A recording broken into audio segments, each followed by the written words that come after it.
Ang title po nito mga kapatid ay All Because of God's Amazing Grace. Amen. Uy, nagigitara.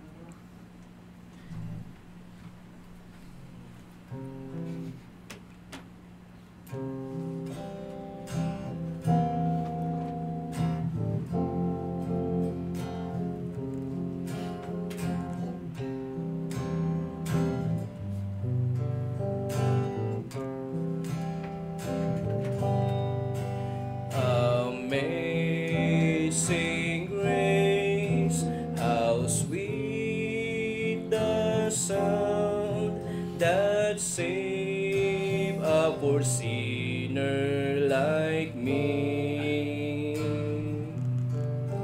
Though once I was lost, yet now I found. Though I was blinded, but now I see.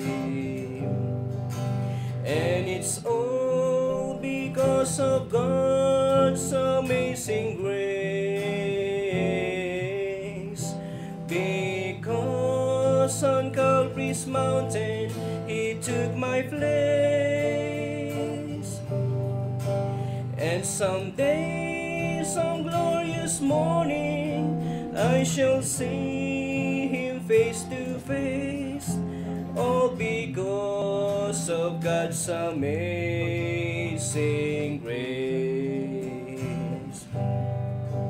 Through disappointments and danger too, through labors and sorrows we've gone, but God's grace has guided safely through, and it will surely lead us home.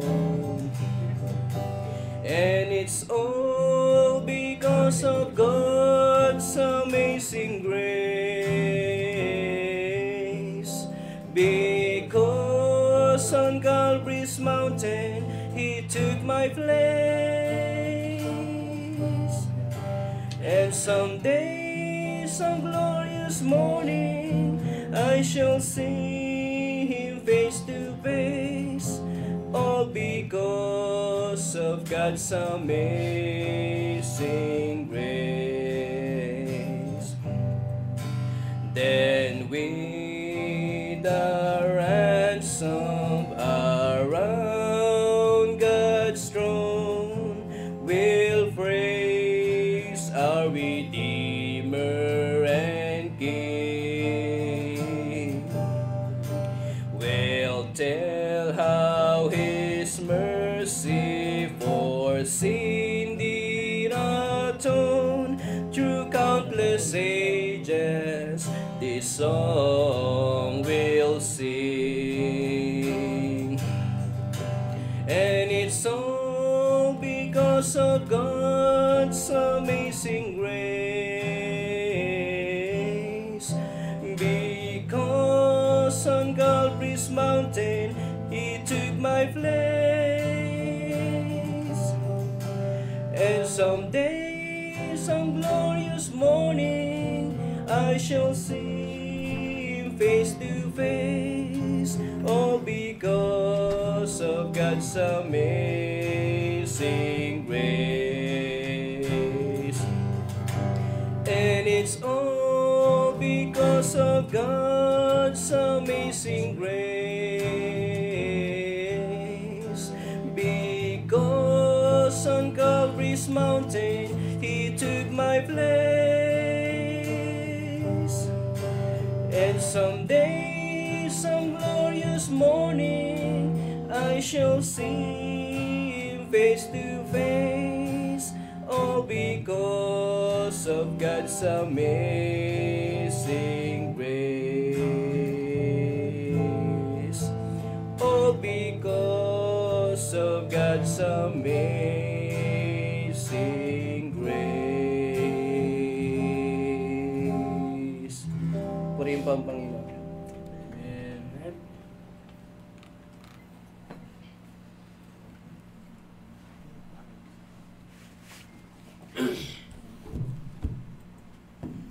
Brad. Salamat sa Panginoon. Do you believe that in the life of the believers in Christ, we are living day to day by God's amazing grace? Amen. Kumbaga tayo'y nabubuhay lamang sa araw-araw sa magitan ng biyaya ng Panginoon. Pag tayo gumising sa umaga, it is a grace of God. Salamat sa Panginoon kasi yung iba hindi na nagigising. Oh. Sabi nga kanina ni Brother Chris, yung kaibigan niya, best friend niya ay because of kidney failure, talagang hindi na tumagal ang buhay. Tayo mga kapatid, because of God's amazing grace, tayo still nabubuhay. Mamimiss ko si Sir Katkat dahil siya lang nagbibigay sa akin. Salamat si Sir Katkat sa may natira pa naman konting gamot. Pag wala ng gamot, sabi nga ng doktor, bakit di mo iniinom? Sabi ko, inumin mo dahil kailangan mo yan. So sabi ko, ay salamat sa gamot. Kasi maintenance yun eh. Mataas kasi yung sugar ko mga kapatid. Lalo-lalo na pag may masarap na pagkain, tapos may soft drinks din. Kasalanan ko din. So, it is a grace of God na nakikita niyo pa ako nakatayo. Pero sabi nga raw, pag bumagsak na ako, ayun na, tuloy-tuloy na yun. Kawawa naman yung mga pamilya ko, kawawa naman yung church yan. Church, magpatuloy yan eh. Pamilya, magpatuloy lang din yan. Ganun lang. Ganun naman buhay ng isang tao. Isang mananampalataya. Our life dito sa mundo ay we are in search of that city called heaven, but we found it already. Through faith in the Lord Jesus Christ, we will be going there. No? So, maraming salamat sa mag-asawa. Mabuti nandito si Sir Katkat. Kahit mga sotel kayo, mahal na mahal ko pa rin kayo. No? Lahat naman tayo may mga kasutilan sa harap ng Panginoon. But we cannot be able to judge believers out of these things, but we will be more focused sa ating paglilingkod sa Panginoon. No? Tayo lamang ay sa biyaya ng Panginoon ay makapaglingkod din sa Diyos. Sigurado marami mga pastor na matutuwa pag nandoon na kayo. Siyempre magagamit kayo, pagsimba kayo, at masasabi nyo ang church dito, whether sa Bulacan man kayo, Antipolo, mayroon doon. Antipolo, mayroon doon mga pastor kilala. Doon galing si Pastor Felix Leron sa Antipolo, at may mga kaano din tayo doon. Doon naman sa Palumpon, matutuwa doon si Pastor Ray Masandag. No? So, ganun lang. Our life, brethren, consists of sometimes a very complex situations and circumstances. Yours is different from me. Baka nakala ninyo ay wala din akong pinagdadaanan ngayon. Marami po. Maraming pumapasok sa isipan ko ano ang aking gagawin. Ganon. Sa pag-resign pa lang sa company ay talagang hindi madali dahil parang nakipagbuno ako ng demonyo. Tapos marami. Problema sa pamilya, tapos andito pa ang church ay talagang dinilid natin ang flux. So hindi madali, no? Tapos may mawawala sa inyo, si Brother Eric ay isa sa naasahan natin to mag-asawa sa church. So isang kawalan sa puwersa ng iglesia, no? Ang kawalan ninyo. But that's our life, no? Sa ating paglilingkod sa Panginoon. Ang pinakamaganda diyan ay habang we are living in this chaotic world and living in this sinful world, ay mayroon naman tayong pinakasiguradong mapupuntahan pagdating ng panahon ay doon sa kalangitan. Amen. Amen. Let's stand up, brethren. Tayo magbasa ng salita ng Panginoon. Brad, pakibukas in the book of Matthew chapter 21. Last part ng ating pag-aaral sa chapter na ito, in verse 33 until verse 46. Basahin natin ang salitan. Uunahan ko. Ang pagdating sa verse 46 ay sabay-sabay tayong basahin niya. Okay. This is a parable. Jesus Christ tells the parable of the wicked farmers. Matthew chapter 21, verse 33. Umpisa sa verse 33. Matthew chapter 21, verse 33. This is the story. Jesus Christ tells the parable of the wicked farmers. Okay? Babasahin ko at sundan ninyo. At sa 46, sabay-sabay ito. Amen? In verse 33, here another parable. There was a certain householder which planted a vineyard and hedged it round about and dig a winepress in it and built a tower and let out to husbandmen and went into a far country. And when the time of the fruit drew near, he sent his servants to the husbandman, that he might receive the fruits of it. And the husbandman took his servants, and beat one, and killed another, and stoned another. And again he sent other servants more than the first, and they did unto them likewise. Verse 37, but last of all, he sent unto them his son, saying, they will reverence my son. But when the husbandmen saw the son, they said among themselves, this is the heir, come let us kill him, and let us seize on his inheritance. 39, and they caught him, and cast him out of the vineyard, and slew him. Verse 40, When the Lord therefore of the vineyard cometh, what will he do unto those husbandmen? in verse 41, they say unto him, he will miserably destroy those wicked men, and will let out his vineyard unto other husbandmen, which shall render him the fruits in their seasons. Verse 42. Jesus said unto them, did ye never read in the Scriptures, the stone which the builders rejected, the same is become the head of the corner. This is the Lord's doing, and it is marvelous in your eyes. 43, therefore say unto you, the kingdom of God shall be taken from you, and given to a nation bringing forth the fruits thereof. And whosoever shall fall in the stone shall be broken, but of whomsoever it shall fall, it will grant him to broken. In verse 45, and when the chief priests and Pharisees had heard his parables, they perceived that he spake of them. Sabay-sabay. But when they sought to lay hands on him, they feared the multitude, because they took him for a prophet. Let us pray. Heavenly Father, once again, Lord, we thank you, God, for today. Salamat, Panginoon. You give us this opportunity to hear thy words, thy message today, Panginoon. We are praying that you will guide us all throughout today, and keep this place always secure, away from all harms, oh God, and help through the Holy Spirit of promise, help us to understand thy words today. In all these things we thank you, in the name of Jesus Christ, our Lord and personal Savior. Amen and amen. Amen. Pwede na kayong mapo, mga kapatid. In this verses, brethren, from verses 33 to 46, here Jesus Christ tells about the parable of the wicked farmers.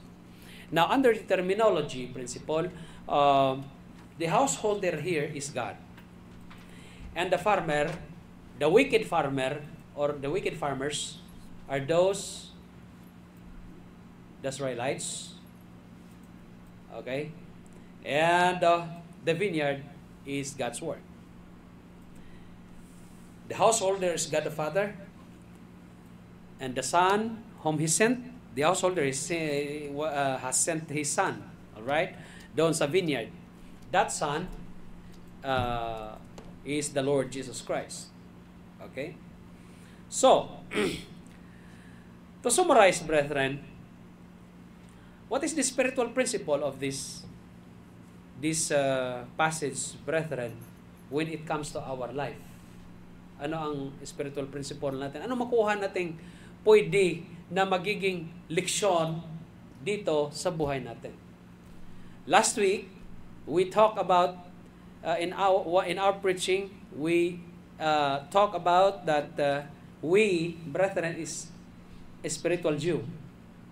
Do you agree with me? We are a spiritual Jew that was found in Romans chapter 2 verse 28 to 29. Alam natin yan. And today, and we talk about that time, the two sons. Because the spiritual principle of it is that sometimes we are those that either first son or second son. Now, dito naman, wag na manawa. Wag na manawa na tayo mga kapatid ay magiging the wicked farmers in the vineyards of God. Alright? Wag na manawa na we, like the Israelites, instead of acknowledging the Lord Jesus Christ as their Messiah, they crucified the Lord Jesus Christ. That's what happened. Tama? Now, to crucify the Lord Jesus Christ is sometimes talking about in the form of like we are, kahit mga anak na tayo ng Diyos, the act of the Israelites crucifying the Lord Jesus Christ, slewing the Lord Jesus Christ, the same as mga anak ng Diyos inside the iglesia, inside the church, na sometimes we are following the steps of those Israelites na crucifying the Lord Jesus Christ. There are many forms how we can crucify the Lord Jesus Christ. Sabi nga ng isang pastor na preach, ang pastor daw, tinutulungan dapat, hindi pinagtutulungan. That's right. Okay? That is one form of how you act being a wicked farmer in God's vineyard. Naunawaan ninyo mga kapatid? So nakita niyo ng spiritual principle ngayon. Alright? Oh. Isang mananampalataya na magiging hindi kagamit-gamit sa iglesia ng Diyos. Isang mananampalataya na hindi sumusunod sa Panginoon, hindi tumalima sa kung ano ang kalooban ng Diyos, brethren. This is just the same as the Israelites crucifying the Lord Jesus Christ. Oh. He's like a wicked farmers. Imbis na turuan mo ng magandang doktrina, ayaw. Imbis turuan mo kung anong how to behave inside the church, ayaw. Meron ganyan. Oh. What's the purpose of staying in the church? The purpose of staying in the church or going to the church is that we will learn how to behave being a children of God. Amen. Akala ninyo, matransform niyo ang buhay ninyo in one click. In one click, 1 month, 2 months in our life of being a Christians? No. Ang transformation ng isang mananampalataya, dahan-dahan yan. Okay? Dahan-dahan yan. Gradual. It is the same as nagtanim ka ng isang pananim. Akala ninyo, aani ka after tomorrow? Hindi. Mayroong mga bagyo dyan, tatama dyan. May mga baha tatama dyan, may init na tatama dyan. Kaya ikaw bilang planter, inaalagaan mo ng mabuti. May fertilizer ka. Ganyan man yan. Hindi magic na bukas makalawa ay malago ka ng mananampalataya. Amen ho ba? Ganon ang isang vineyard. Ganon ang sakahan ng Diyos. Hindi pare-pareho ang paglago ng bawat isa. That is why we say that the church is not perfect. Mayroon talagang mayroong depekto. Pero mga mananampalataya yan. Alright? Mga mananampalataya yan. Okay? Pero may depekto. And now, brethren, ang pag-usapan natin ngayon kung paano ba tayo sa ating paglingkod bilang anak ng Diyos. In the vineyards of God, in God's work, ano kaya ang maging gamit natin? Ano ang pakinabang ng Diyos sa atin? Baka katulad ng Israel na ang ginawa nila, una ang plano ng Diyos sa kanyang sakahan. Ipinadala niya ang kanyang ginawa pa nga niya, He planted the vineyard and hid it around. Nilagyan niya ng bakod, kapatid. Nilagyan niya ng bakod. Okay? Ang gawain ng Diyos, nilagyan ng bakod. Kaya nga, sabi ng Diyos, and the gates of hell shall not prevail against it. Kasi nga, may bakod eh. Oh. Anong klaseng bakod yan? Bakod ng Diyos yan. Kakamay niya. Di ba? Sa kanyang, di ba, ang mga mananampalataya sa loob ng, ang mga mananampalataya ay hawak ka ng Diyos sa kanyang kamay. Di ba? Alright? Ang church, hawak niya yan, anak niya yan. Hindi pababayaan ng shepherd yan na mayroong papasok dyan na iba. Alright? Ganun man yan. Oh. Lagyan na ng bakod. And he dig a wine press in it. And built a tower. Bakit? Kasi mayroon namang ani ang pag-uusap eh. Oh. Sa sakahan ng Panginoon, mga kapatid, may pag-aani. At ang anihin ng Diyos ay mga kaluluwa. At ang mga kaluluwa na yan ay magagamit para sa gawain ng Diyos. Para kalaunan, yung kaluluwa na yan ay gagamitin din ng Diyos para pag-spread, pagpalaganap ng salita ng Panginoon. And now, anong ginawa niya? He went into a far country. Oh, he went into a far country. Ganon ang householder. Ang householder, mga kapatid, tumitingin din yan sa iba. Ano pang, pagpunta niya sa, let's say, pupunta siya doon sa China. Ano matutunan niya doon sa China? Abay, maganda ang ano nila dito ah. Ano kaya, may apply kaya yan dito sa aking sakahan yung style nila. Punta siya sa Saudi Arabia. Oh. Uy, ibang klase dito. May mga camel, ganito, ganyan. Oh, ang lalaki. Oh, ganyan. Oh. Oh. Pupunta naman siya sa ibang dako naman ng mundo. At uuwi siya. Okay. Para bang, ano ba? Nagsuzoning ba? Sinuzone niya. Pwede dito ah. Survey ba? Malay mo, maglagay ako ng church doon sa lugar na yun. Malay mo, maglagay ako ng business sa lugar na yan. Ganyan. Ganyan man ang householder. Now, talking about spiritual matter, mga kapatid, sa isang sakahan ng Diyos, dumating ang pag-aani. Isinuko niya ang kanyang mga lingkod. In verse 34. And when the time of the fruit drew near, he sent his servants to the husbandmen that they might receive the fruits of it. May mga nagsasaka na diyan. Pinadala niya ang kanyang anak, kanyang mga servants, puntahan niyo doon yung sakahan ko, sakahan number 1. Sakahan sa Riyadh. Sakahan sa Riyadh, ha? Or sakahan sa Israel. Ganun. Pinadala niya. Pinadala ng Diyos ang kanyang mga servants para pagdating doon sa husbandman, sisingilin niya na ang ani niya. Para ilagay doon sa tower. May tower man, di ba? And then what happened in 35? And the husbandman took his servants and beat one. Kita ninyo? Nakita ninyo ang mga wicked farmers na yan? Imbis ang taong yan ay sumunod pagdating ng harvest, pag sinabi, harvest time na. Okay, ito na ang harvest. Sino po kayo? Kami, representative ni householder, ganito, ganyan. Oy, sige po, ito po ang sa inyo. Ito po sa amin. Ganito, ganyan. Isang truck sa inyo. Sa amin, kalahating truck lang. Ganyan. Di ba ganyan ang hatian minsan? Abay, ang wicked farmers, ang ginawa, pagdating pa lang ng servants, binugbog ang isa, pinatay naman ang iba, binato pang iba. Di ba yan ang ginawa niyan? Pagdating sa 36, brethren, again, he sent other servants, more than the first. Okay, padala siya uli. Ang ginawa, ganon din ang ginawa nila. Wicked farmers nga naman. Wicked husbandmen nga naman. Pagdating sa pangatlo, last of all, sabi niya, pambihira. Anong sabi ng householder? Pinatay lahat ng mga ko. Paano ko makuha yung harvest ko? Paano ko naman makuha yung ROI? Return of investment. Anong gagawin ko nito?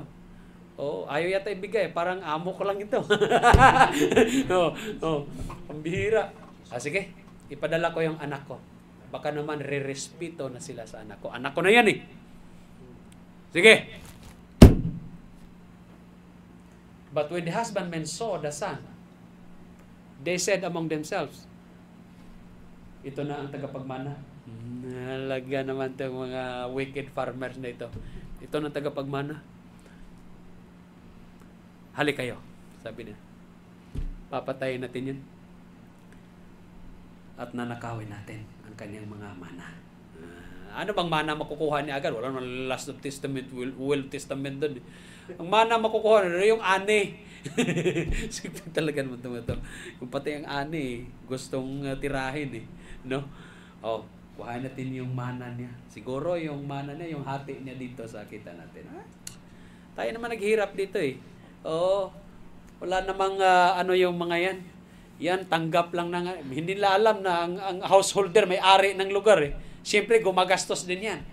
O, di ba? Tama ho ba? O, ano nangyari? Ganun ang plano nila, ha? And they caught him. Tinakwil sa labas. Out of the vineyard. Labas ng sakahan. Pinatay pa. Ngayon, pagdating sa 40. When the Lord therefore of the vineyard cometh, what will He do unto those husbandmen? Ano ang pwedeng gagawin ng householder sa mga magsasaka niya? Una, pinatay niya ang mga servant na pinadala. Pangalawang servants, grupo ng servants, ganun din. Pangatlo, yung anak niya, pinatay. Ano kayang gagawin ng householder sa kanila? Tanong ni Hesukristo yan sa mga audience niya ng mga Israelites. Anong sagot? They say unto him, He will miserably destroy those wicked men. Magaling din sila sumagot, no? Ang mga Hudyo, no? Pero likas silang mautak eh. Those wicked men, papatayin. Let out his vineyard unto other husbandmen. Kasi may karapat-dapat naman eh. Ang mga husbandmen na yon, wicked eh. Wicked farmers eh. Tingnan mo naman ginawa. So, kukuhain yan, ibigay doon sa karapat-dapat. Tama ho ba? Which shall render him the fruits of their seasons. In verse 42. Jesus said unto them, hindi niyo ba nabasa ang Biblia? Hindi niyo ba nabasa ang Scripture? Did you never read in the Scriptures? The stone which the builders rejected, the same is become the head of the corner. This is the Lord's doing. And it is marvelous in our eyes. Kapatid, kung usapin ng makadiyos, spiritual life natin, ang gawain ng Diyos, yun ang magbibigay sa atin ng kasiyahan. Ang magiging parte natin, bawat isa, sa gawain ng Diyos, yun ang tunay na kagalakan sa puso. Tandaan niyo yan, hindi yung makamundo. Naunawaan ninyo? That is why the Lord Jesus Christ said, it is marvelous in our eyes. The God's work is marvelous in our eyes. Ako, dito sa Riyadh, matagal na rin ako. Nagtatrabaho ako dito sa STC, Saudi Telecom. Maliit ang sweldo. Si Eric nag-aaral. Sabi ko ni Ate Arlene, sabi ko, ate, tulungan natin si Eric makapag-aral. Ganito, ganyan. Si Ate Arlene, dito din nagtrabaho, katulong siya. Maliit ang mga sweldo namin. Pero sige lang, nakita ko si Ate Arlene, ang taba niya yun. Taba ni ate, doon sa Pilipinas, di ba? After 1 to 2 months, binisita ko sa bahay ng amo niya. Parang butike, brad. Sa sobrang payat. Awang-awa ako ni ate. Sabi ko, bakit nagkaganon ka? Oo. Di daw niya maintindihan eh. Sabi ko, alam ko yan eh. Hindi sa pagkain yan eh. Sa sobrang homesick. Sa sobrang homesick. Can you imagine? Year 2000, 2002, 2000, mga ganyang panahon. Sabi ko, sige lang ate, ano tayo? Siyempre sa kahirapan ng buhay ba? Kaya nag-abroad tayo. Ang pangarap namin, tulungan ito. Si Eric. Ako, nakapag-graduate ako ng college. Hindi man ako nakasakay sa barko, napunta ako dito. Kaya sabi ko, tulungan natin si Eric. Makagraduate din ng college ba? So, nagawa namin. Tulungan lang tayo, ate. Tulungan kami ni Ate Arlene. Tulungan kami. Tapos, nung makagraduate na to, sabi ko, kuhain ko si Eric. Sige, kaya mo kuhain. Kami ni Ate Arlene, usap-usap. Kami lang maasahan eh. Sabi ko, ginawa namin. Nagtagumpay nga naman. Nakuha ko rin si Eric. Trabaho kami sa kumpanya, Saudi Telecom. Kaya alam ko yung mga lugar eh. Kung saan. Alam ko yung mga lugar. Kung saan, tanongin na sa akin ang lugar. Doon yan. Alam ko yan. Kahit hindi ako driver. Dahil Saudi Telecom yan. Tumagal, Brother Eric, ang isa sa purpose ko, madala ko yung kapatid ko, maligtas. Maligtas yan. Naligtas nga naman. Di ba? Naligtas nga naman. Babaptize. Kasama kami. Nakakita naman ng papangasawa ito. Dito. Nalopo rin niya. Nabula ba? Nabula. Pero ang pinakamagandang nagawa niya, naligtas yung isa. So, dumaan ang panahon. Nauna akong nag-abroad, nauna naman ako niyang iwanan. Okay lang, walang problema. Talaga naman, buhay. Pero talo kayo. Kasi sila, makikita ko sila. Maglitsyon tayo doon. 2 litsyon.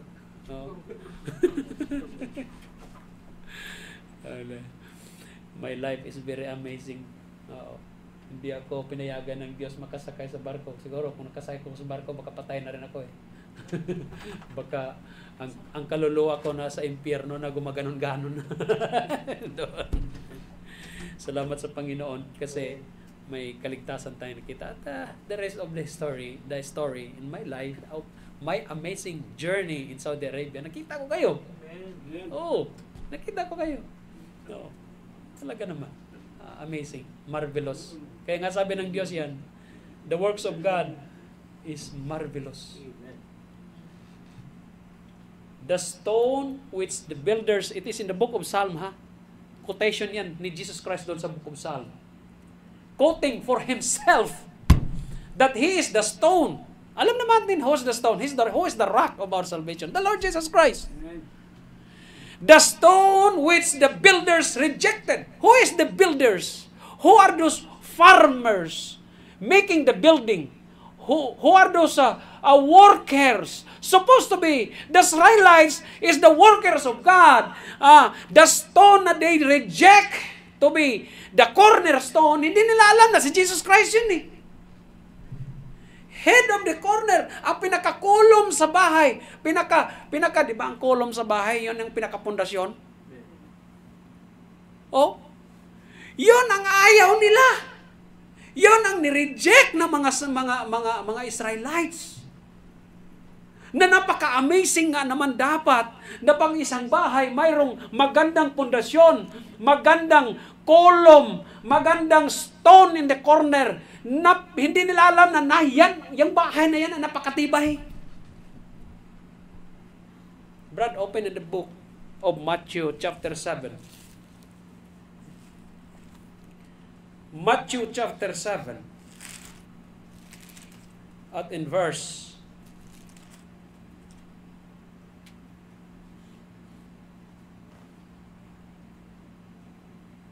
24. Umpisa sa verse 24. Brethren, spiritual life ang pag-usapan natin. Ito ang itsura. You are the worker. You are the owner of your house. Ito ang siguraduhin natin. Therefore, whosoever heareth this saying of mine, ang makakinig sa salita ng Panginoong Hesukristo, talking about kingdom of heaven is at hand, talking about salvation, right relationship unto God. Therefore, whosoever heareth this saying of mine, sabi ni Jesus Christ, and do it them. Nakarinig, you are confronted with salvation first through the Lord Jesus Christ, and you do it, and you respond it. will liken him unto a wise man. Are you a wise man? Yes, you are. Bakit? You accepted the Lord Jesus Christ as your Lord and personal Savior. You are a wise man. You build your house. Ang sabi dyan, a wise man which build his house upon a rock. Ano yung rock kanina? The rock that the builders rejected is the same as the rock is the head of the corner. Naintindihan niyo? Naintindihan, nakuha ninyo mga kapatid? Sino man ang gumawa ng bahay and built a house or his house upon the rock, upon a rock, upon Jesus Christ. Kung spiritual life ang pag-usapan natin, kung ang buhay ng spiritual mo ay ang ginawa mong pundasyon, ay si Jesus Christ, katulad ka ng isang tao gumawa ng bahay niya sa bato. Ngayon, Brad, in verse 25, and the rain descended, and the flood came, and the wind blew, and beat upon the house, and it fell not, for it was founded upon a rock. Brethren, ang buhay mo, if it is founded by the Lord Jesus Christ or in the Lord Jesus Christ, believe me, hindi ka basta-basta mabubuwal. Dumating man mga pagsubok, kapatid, know it all. At sabi nga kanina sa devotion, be still because God is still in control. Kapatid, nanawaan ninyo? The floods came, and the winds blew, and beat upon that house, and it fell not. Hindi ka mabubuwal, tandaan mo yan. Ako, sa daming mga pagsubok na dinaanan ko, God molded me by so much problems, trials and troubles.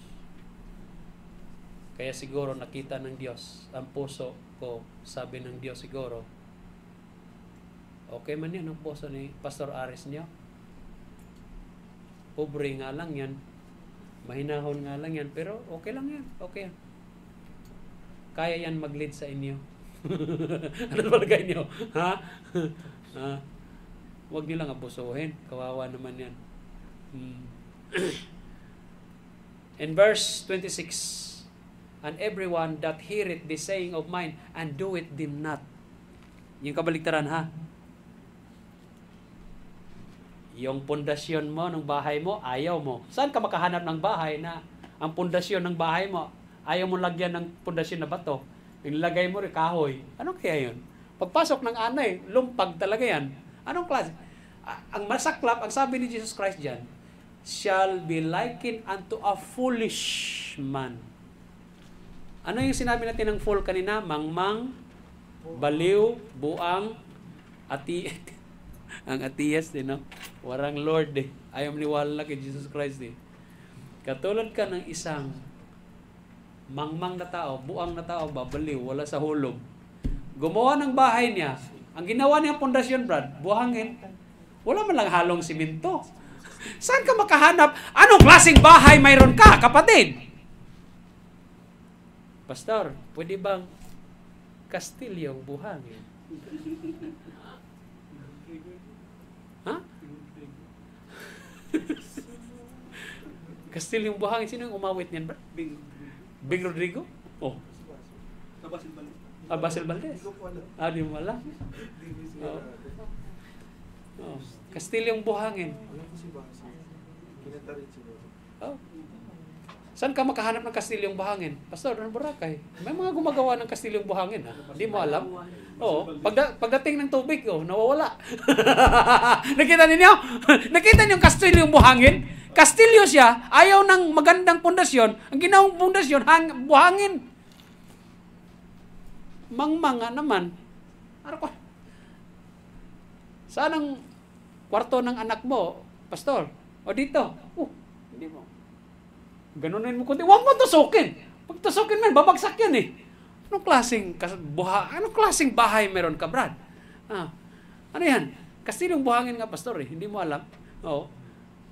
In verse 27, and the rain descended, bumuhos ang ulan, buhos na ulan, yan, alam ko na talagang umawit ni Brad, kung sino. Si Juan na talaga yan, si Regine Velasquez. Buhos na ulan, di ba? Ha? No kids. Oh, ages, pwede rin. And the flood came, and the winds blew, and beat upon that house, and it fell, and great was the fall of it. Ano? Balik tayo din sa pag-aaral, Brad.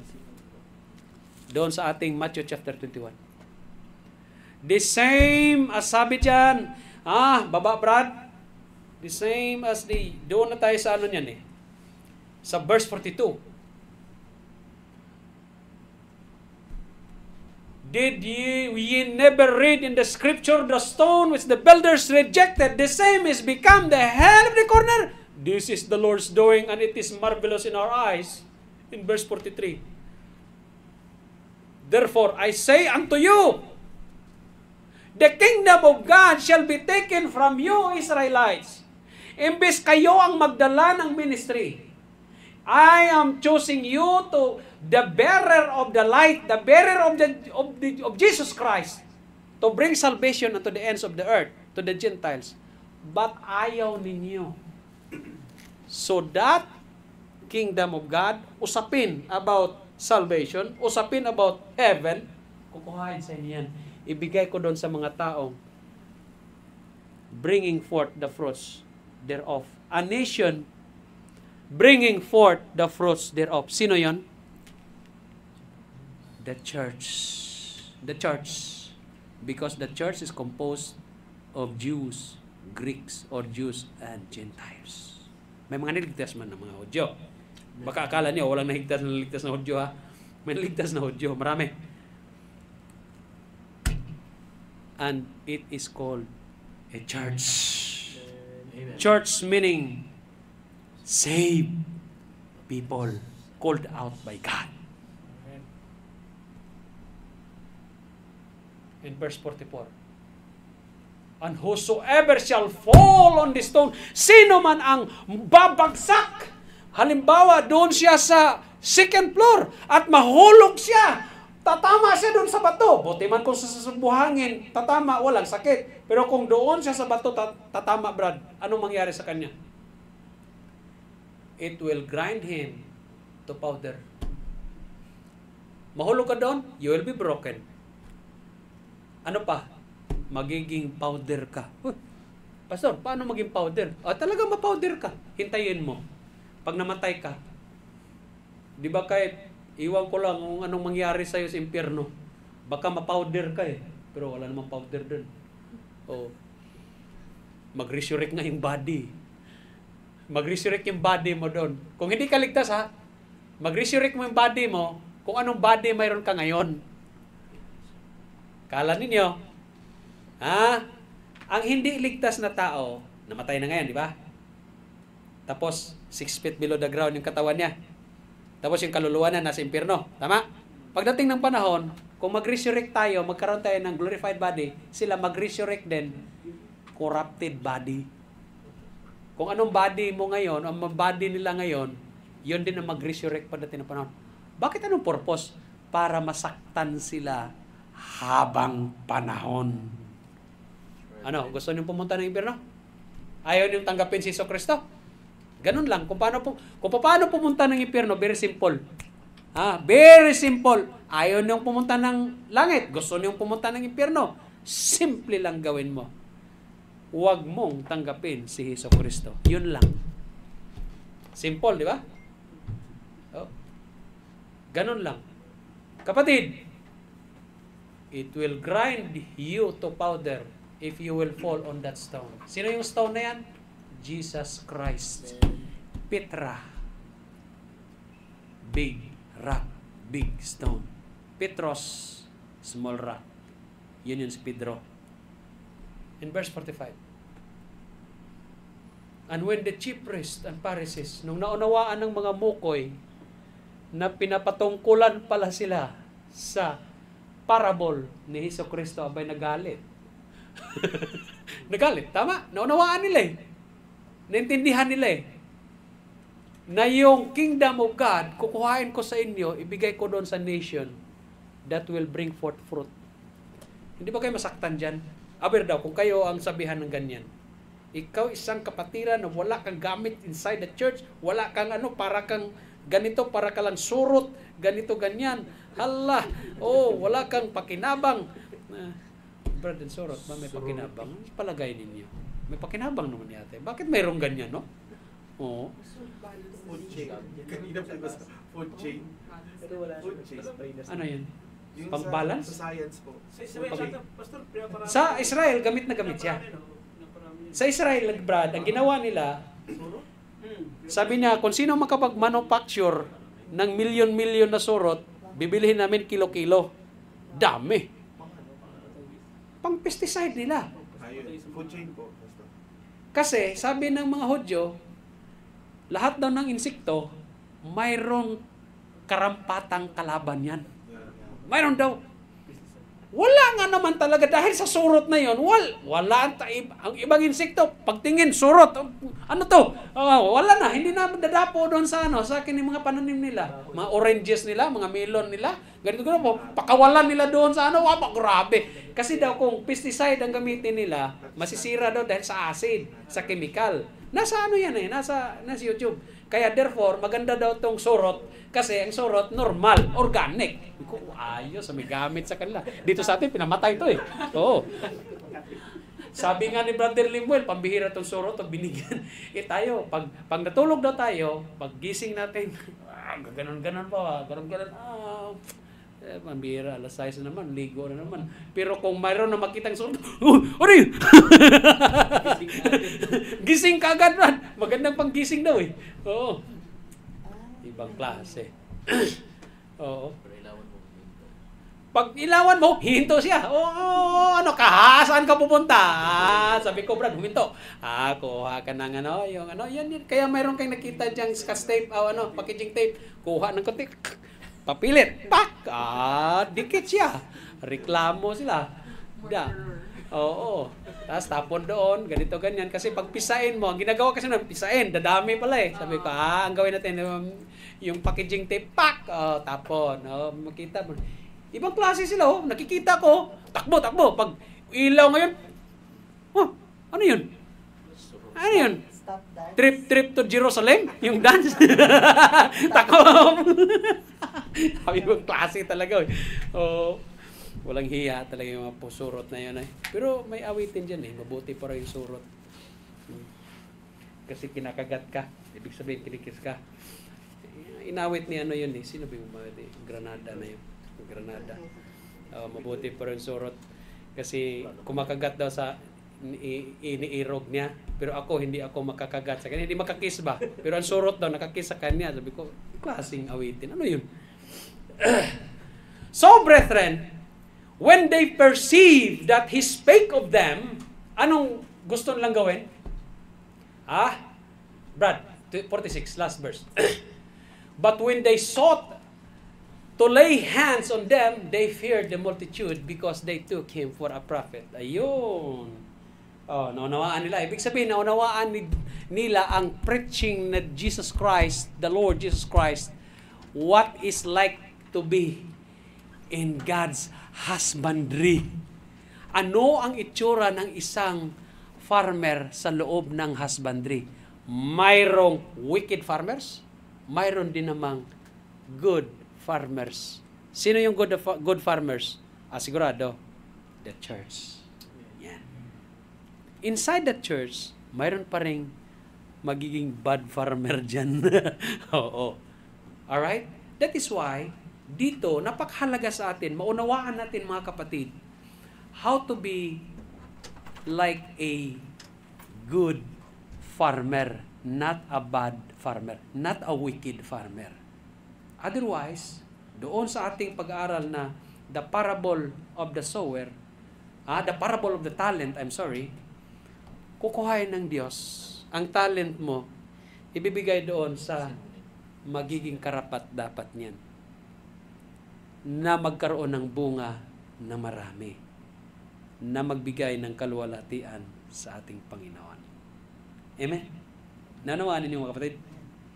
The parable of the wicked farmers. Let's stand, let's pray.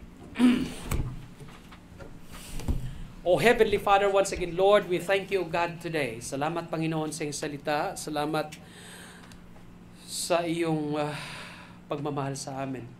The parable of the wicked farmers. Panginoon, bakit niyo po sinulat sa iyong salita ang wicked farmers? It is because gusto po ninyo na kung pamarisan ba namin o hindi. But Lord, we want to be a good farmer in thy husbandry, in thy vineyards, O God. Because we do believe that in the end, we have a reward. Brethren, minsan sa buhay natin, dahil sa daming pinagdadaanan natin, our spiritual life is affected. But do not forget, there is Lord Jesus Christ, there is God, who is our God, who is our provider, who gives us strength, O brethren. Mga kapatid, we will move on and continue to serve the Lord. This church is continuing to serve the Lord. Patuloy po tayong maglingkod sa Panginoon. Kung may prayer tayo, mga kapatid, na minsan, Panginoon, minsan ako'y nagiging wicked farmer sa aking spiritual life, patawarin niyo po ako, Diyos. Kung dumating po sa punto ninyo yan, manalangin ka sa Panginoon, kapatid. Magbulay-bulay ka, manghingi ka ng patawad. Panginoon, patawarin niyo po ako. Minsan man ako'y nagiging wicked farmer. Kahit ako'y ligtas, pero ako'y wicked farmer. Panginoon, help me to serve Thee, O God. Yan ang panalangin mo, Joy. Talk to God.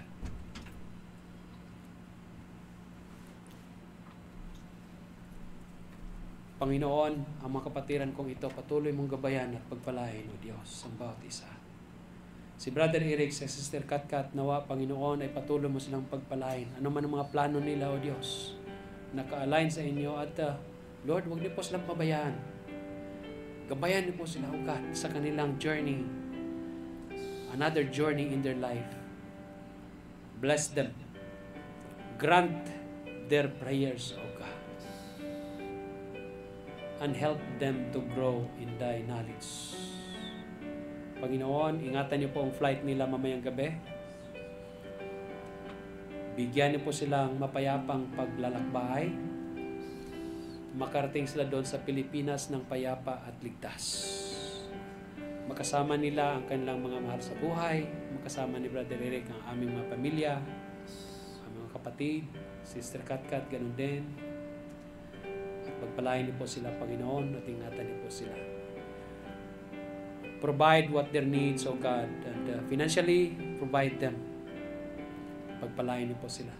Mga kapatiran namin dito na dumaranas ng mga problema, O Lord, nakikita po ninyo ito. Huwag niyo po silang pabayaan. Tugunin ninyo, Panginoon, ang bawat isa. Ang church na ito, patuloy na naghahanap ng malilipatan. Help us, O God, and guide us. In all these things we thank you in the name of Jesus Christ, our Lord and personal Savior. Amen and amen.